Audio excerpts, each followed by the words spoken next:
This podcast encourages and empowers you to create your own unique real story, develop your own unique real statement, and discover your own unique real self. The power is yours. Good morning, Vicki Wusche. How are you doing on this wonderful, beautiful morning? I'm absolutely fabulous. So delighted to meet you, Angel. Well, it is a great pleasure to connect with you. What part of the world are you in right now? Well, I'm just west of London, so in sunny England. And I can actually say it is sunny today, so that's a miracle. Well, that's wonderful. I'm glad. Possibly the Caribbean sun beaming your way as well, yeah? I think so. I think you sent it over for me. Oh, that's wonderful. Well, do tell us which of your talents is responsible for us connecting at this specific time in history. I think it's being an author of 5 books and having written those books, used that process to clarify my thinking. And where I am right now is the fact that we're all going to live a lot longer than we think, a lot longer than we can afford. And we have 2 choices ahead of us. We either do nothing, arrive at our old age, worry, and live an impoverished life, becoming a burden on our children, which is not the way, or the rest of our families, if you don't have children, not the way that we would want to go. Or we can do something about it now, and then those 40 or 50 years after we stop doing what we do now just to pay the bills, we can solve all the problems in the world. Feels as though you're a leader, a natural-born leader, a teacher as well. Who did you learn that from, if I'm accurate? Well, surprising you mention that. I was a teacher. I was a university lecturer for 11 years. And I don't know how it came. It's funny about education. When I was at school, I was told off for putting my hand up too often. But the teacher used to say, if you know the answer to the question, put your hand up. So I'd put my hand up. Or if you have a question, put your hand up. And I always had a question, so I'd put my hand up. And my school reports were negative, and they would come back to my parents and say, Vicki asks too many questions. How could you ever say that to a child? Vicki asks too many questions. And I don't know, it's just been my approach. I'm inquisitive, I guess. Well, that's great, though. And I guess I'm glad you being the person that's teaching on retirement, that you read a lot, because it's important for me to know that you're educated on the subject, and retirement is a huge subject. What you said in the beginning in terms of others being prepared for it, it's very, very, very important, and it's a passion I hold as well. Where's the best place for someone that's listening to connect with you? Well, there's obviously all social media, so you just have to spell my name right, which is VICKIWUSCHE, very European sounding name. And basically it's that on LinkedIn, on Facebook, or on Twitter. I'm more active on Facebook. But of course, the main place where you can connect, of course, would be the website, which is VickiWusche.com. Why will you continue to be the person that teaches and leads the way with this message, Vicki?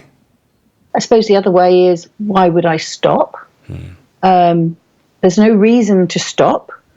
Whether I continue with this specific message or this message evolves as my understanding of it evolves, and I think that, you know, if I can keep doing this message for the next 20 years, then my understanding of retirement and the changes that we need to make and the plans that we need to make will hopefully become even more attuned and make it even easier.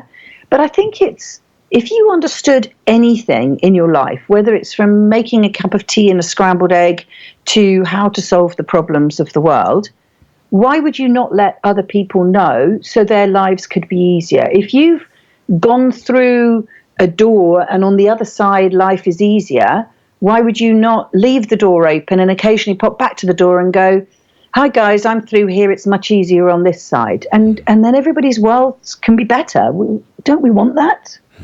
I love that.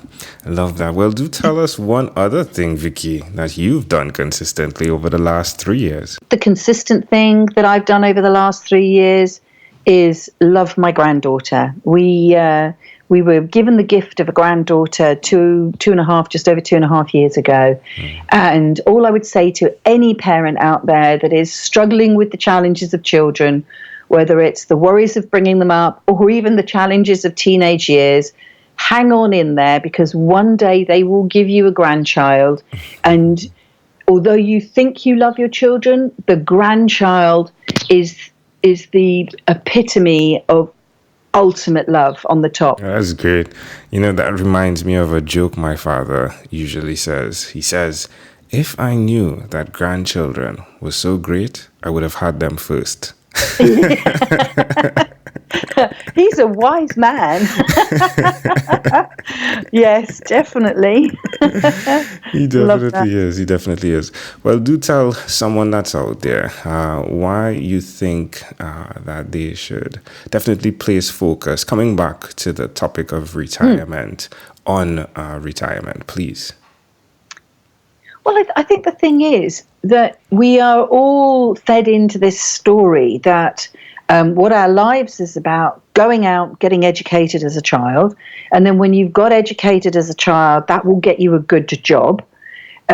Good is obviously in inverted commas. What does good mean? Is good something you enjoy, or is it something that pays you just enough to live, or is it something that pays you millions? So good means different things to different people. And then when you've got this good job, you do this good job until you're physically or mentally exhausted, or particularly in the UK, until you reach a certain age when your company will eject you, whether you're exhausted or not, and then everything stops. We sort of seem to have created, if you like, a societal story that takes us up to this point where we are someone and we do something and we have a purpose. When we're on this mission to getting a job, and then when we've got the job, we're fulfilling our purpose, which is really only just about, being part of the machinery. But if we're all going to live until potentially we're in our 90s, our hundreds or beyond, and this is because of medical innovation, interventions, better food, just generally everything in our modern lives is so much better and easier for us than everybody else, what could we do with what is effectively a whole new life? If you were based in Europe and you've got this natural retirement round about the age of 65, and you're going to live until, let's just make it 105 to make the maths nice, that's another 40 years. Think back from where you are now to 40 years ago, and that's a whole adult life. And it's almost like the gift of hindsight. We're going to be given the gift of hindsight in advance of our retirement, and then we could use all the knowledge and the skills we've got and apply it to different things, because we won't have to work just to pay the bills as long as we plan. I love it. Well, amazing audience. Again, you're hearing it live from Vicki Wusche, and you can connect with her at vickiwusche.com. Well, Vicki, let's switch gears for a moment. Let me invite you now into my time machine that is surrounded with beautiful, warm, blue Caribbean water. Vicki, what's your earliest childhood memory? Sitting, and I'm not sure if this is a genuine memory or a memory of a photograph, but sitting on the back porch of my parents' house, and the back garden had flooded. They'd built this new thing called a reservoir, which instead of being at ground level was basically a giant sand bucket, and then they filled it with water. So really the height of the water was higher than the height of our house. So when it rained, all the gardens flooded. And I was just little, maybe 3 or 4, and I put my welly boots on and I went out into the garden with my toy wheelbarrow, and I was collecting anything that had floated to the surface. So caterpillars, beetles, bugs, wasps, everything. Most of them, bless them, had drowned, but I was still doing my best to wallow around in all of this water in the back garden, rescuing all the little insects and creatures that I could find. Why do you think this memory is so clear? Because I've been so connected to water ever since. And when you keep mentioning your Caribbean blue water, I think there's a little bit of mermaid in me. I adore scuba diving. Whenever I get the opportunity to scuba dive, I do. And just that first moment when I get to re-immerse myself, particularly if it's warm water, I'm not so fond of the cold, re-immerse myself in water and just slip below the surface, so you leave the land behind, and then there is just you, the sound of the bubbles of you breathing, and the wonders that you get to see under there. It's just, that really floats me. It really does. Can I offer an interpretation to the thought picture you created in my mind with that memory? Can I? Yes, please.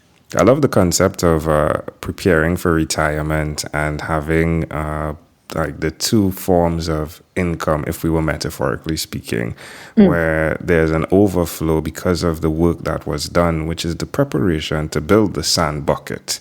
And then when the rain comes, which can come sometimes seasonally, to see that you, as the person who had the wheelbarrow then, to then go collect from the bigger buckets that you put in place. And I find that it's very relative to what happens with retirement. It's like keeping those buckets, saving in those little buckets.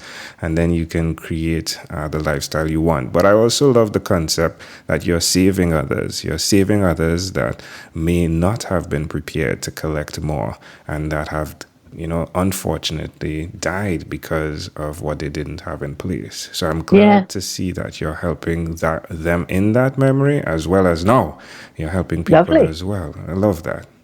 Oh, that's a great picture. Great picture. Thank you. You're welcome. You're welcome. If we fast forward to when you were 12, what was your favorite song? Elton John and the song Don't Let the Sun Go Down on Me. Love it. All right, my friend. Well, we've arrived at our destination, but before we get off of this time machine, there's a small declaration form, so it's yes or no. We're going to move pretty quickly here. Are you ready, Vicki? Oh, yep, I'm belted in. Vicki, have you chosen someone to pass on your skills to? No. Are you married? Yes. Do you have children? Yes. Do you believe in God? No. Do you have an inner circle of friends? Yes. Do you watch TV for more than 3 hours a day? No. How about 3 hours a week? More than 3 hours a week, yes. What about screen time, the phone and the computer? Is it more than 8 or less than 8 hours a day? Probably depends on the day, but if we average it out, maybe round about that, maybe a bit less, yes. What about reading? How often do you read? I read every night stories, not work things. And then obviously I read a lot during the day, either blogs or articles or online journals. Vicki, if you had to share with us your own unique, real statement, a statement that represents who you are, Vicki Wusche, what would you say that is? My own unique statement. I think it's a question I'd like to ask everybody. What would you do if you never had to work another day in your life? It starts fascinating conversations with people. Some people go so defensive, and other people, the tops of their heads just explode and wonderful ideas come out. So, I'm in the explosion mode immediately. Yeah, absolutely. I can imagine you would. Well, Vicki, this has been such a great pleasure. Before you leave, is there anything else you'd like to share with our amazing audience? Make every day a day that you look for something wonderful. I love a gratitude practice where every day, whether it's today, I'm so happy the sun is shining. So you could be having a really miserable day, but then focus and find that one thing that is joyful. The news might be really miserable, but look for the one thing that is really joyful. Stare someone in the eye, not stare, sorry, that's a bit aggressive, but, look someone in the eye and smile at them. Hug your family members, anything, but just every day, put an extra piece of joy in your life. And if you did that over a week, you could have one piece of joy on the Monday, 2 pieces of joy, because you could repeat Monday's joy on the Tuesday. And by the end of the week, you could be having 7 pieces of joy. You're bound to drown out all of the unpleasantness that's out there, that some of it we need to pay attention to and act upon, but some of it is man-made and wallowing, and we need to rise above that so that we can start to make a difference. Vicki, again, my friend, you speak and share on a passion that is mine, and I love the way you are delivering this. I thank you for your service. I thank you for you choosing to help others succeed. Again, thank you on behalf of me, and thank you for those that possibly you don't have time to know that you've helped them. So, like, thank you for that. Vicki Wusche, thank you for being on What is Inspired by 12-Minute Convos with Angel Jones. This segment has been brought to you by Amazel Enterprise.